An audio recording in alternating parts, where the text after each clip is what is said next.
Hello friend, અમારી ચેનલમાં તમારું સ્વાગત છે। આજે આપણે બનાવશું પ્રોટીનથી ભરપૂર લાડવા। એના માટે આટલી સામગ્રી જોશે।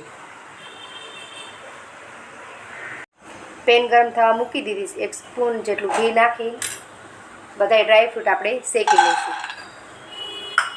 કાજુ બદામ પિસ્તા લાઇટ બ્રાઉન આપણે થવા દેવાના છે। થોડાક આપણે વોટરમેલન સીડ્સ એડ કરી દઈશું શેકવામાં। ડ્રાયફ્રૂટ શેકાઈ ગયા છે। હવે આપણે ડાળિયા શેકી લઈશું। થોડું ઘી એડ કરી થોડાક અમથા તલ શેકી નાખશું ડાળિયાની સાથે। ડાળિયા શેકાઈ ગયા છે। હવે 1 સ્પૂન જેટલું ઘી એડ કરી આપણે મખાણા શેકી લઈશું। ઘી ગરમ થઈ ગયું, આપણે ગુંદરને ફ્રાય કરી લઈશું।